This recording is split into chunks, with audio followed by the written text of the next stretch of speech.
left to die alone, until a human took her in his arms. The crashed crimson sky of Kepler-442b burned like molten copper as Zara's fighter craft spiraled toward the rocky surface below. Her 3 hearts hammered against her ribcage as warning lights flashed across the cockpit display. The Vorthix ship had caught her squadron off guard, their plasma cannons tearing through her vessel's shields like paper. Her long, silver fingers gripped the control stick as she fought to maintain some semblance of control. The ground rushed up to meet her, jagged mountains and deep valleys painted in shades of rust and amber. She'd been on reconnaissance duty, mapping human settlements for the Galactic Council's peace negotiations. Now those same humans would likely find her broken body among the wreckage. The impact sent shockwaves through her entire body. Metal screamed against stone as her craft carved a deep furrow across the mountainside before coming to rest against a cluster of crystalline formations.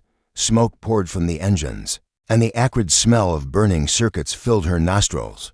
Zara tried to move, but gasped as pain shot through her left side. Her uniform was torn, revealing deep gashes across her pale blue skin. Purple blood seeped through the fabric, pooling beneath her. She managed to activate her emergency beacon before her strength failed her, the device sending out a weak signal that would likely go unnoticed by her own people. Hours passed. The twin suns began their descent toward the horizon, casting long shadows across the crash site. Zara drifted in and out of consciousness, her vision blurring as shock set in. She thought of her home world, Nextra Prime, with its floating cities and bioluminescent gardens. She thought of her sister Kira, who would never know what happened to her. That's when she heard footsteps crunching on gravel, heavy boots, not the light padding of Nexarian feet. Her hand instinctively moved toward her sidearm, but the weapon was gone, lost somewhere in the wreckage. A shadow fell across her face, and she looked up to see a figure silhouetted against the dying light. Human, definitely male, wearing what looked like mining gear covered in red dust. He knelt beside her, his weathered face creased with concern. "Easy there," he said, his voice gentle despite his rough appearance. "My name's Jake Morrison. I'm going to help you." Zara tried to speak, but only managed a weak hiss. Her translator implant flickered to life, converting her words into broken English. "Why, help?" "Enemy." Jake's brown eyes widened slightly. "Enemy, lady, you're hurt. That's all I need to know." He pulled off his jacket and pressed it against her wounded side. "Besides, you don't look much like the monsters they show on the news feeds." She studied his face as he worked. Humans were supposed to be savage, warlike creatures who destroyed everything they touched. Yet this one's hands were surprisingly gentle as he examined her injuries. His touch was warm, almost comforting. "The beacon," she whispered. "My people will come." "Good," Jake said, though something flickered across his expression. "Until then, you're stuck with me, and I'm not about to let anyone die on my watch, no matter what planet they're from." He carefully lifted her from the wreckage, his strong arms supporting her weight as if she were made of glass. Zara had never been this close to a human before. She could smell his scent, earthy and clean, mixed with the metallic tang of mining equipment. His heartbeat was steady against her ear, oddly soothing. "There's a cave system about half a clit from here," Jake explained as he carried her across the rocky terrain. "It's where I was working when I saw your ship go down. Should be safe enough until help arrives." As consciousness faded again, Zara found herself wondering why this human stranger was risking his life for her. In all her years of military training, no one had ever mentioned that humans were capable of such kindness. Perhaps there was more to these creatures than the council had told them. Sanctuary in Stonth Cave Jake led her to was more spacious than Zara had expected. Mining equipment lined the walls, and a small camp had been set up in one corner with a sleeping bag, portable heater, and supplies. The soft glow of battery-powered lights created an almost cozy atmosphere in the underground chamber. Jake gently placed her on his sleeping bag, then began rummaging through his supplies. "I've got some basic medical gear," he said, pulling out a first aid kit. "Nothing fancy, but it should help stop the bleeding." Zara watched him work, fascinated despite her pain. His movements were precise, practiced. "You medic?" she managed to ask through her translator. "Mining engineer," Jake replied with a slight smile. "But when you work in places like this, you learn to patch people up. Can't always wait for a doctor when someone gets hurt."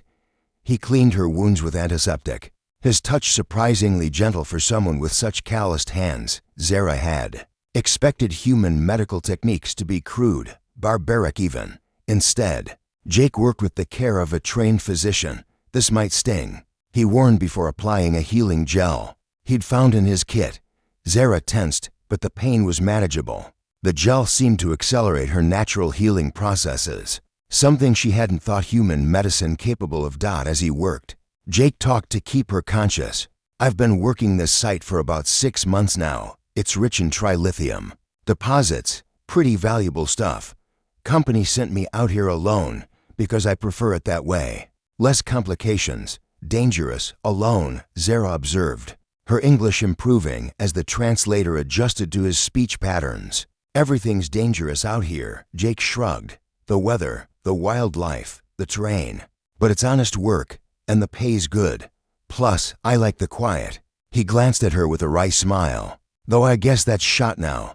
Despite everything, Zara found herself almost smiling. "Sorry for interruption." "Don't be. Company gets boring after a while." Jake finished bandaging her wounds and sat back on his heels. "There. That should hold you until proper help arrives. How do you feel?" Better than she had any right to. Zara realized the humans' medical supplies, primitive though they were, had stabilized her condition remarkably well. "Thank you," she said simply. Jake waved off her gratitude. "Anyone would have done the same, no." Zara said firmly. "Not anyone. My people would not help human." An uncomfortable silence settled between them. Jake busied himself preparing food, heating rations over a small camp stove. The smell made Zara's stomach growl despite her injuries. "Can you eat human food?" Jake asked, noticing her reaction. "Some," Zara admitted. "Our biology's similar enough." He handed her a pouch of heated stew. It was simple fare, but it tasted better than anything from her ship's galley. As they ate, Zara found herself studying her rescuer more closely. Jake's face was lined with years of hard work, but his eyes held a kindness she hadn't expected to find in a human. "Why do you live alone?" she asked. Jake was quiet for a long moment. "Lost my family in the war," he finally said. "Wife and daughter, Vorthik bombing run on Luna Colony. After that, I just wanted to get as far away from everything as possible." Zara felt a stab of sympathy. The Vorthik had been enemies to both their species. "I am sorry." "Not your fault," Jake said, but there was pain in his voice. "War makes monsters of everyone eventually." "Not you," Zara said quietly. "You could have left me to die. Would have been easier." Jake met her eyes. "Maybe, but then I'd have to live with that choice for the rest of my life." "Some things matter more than easy." Outside the cave, wind howled across the mountainside. Inside, two beings from different worlds shared food and found something unexpected. In each other's company, neither spoke of it, but both felt the walls of prejudice beginning to crack.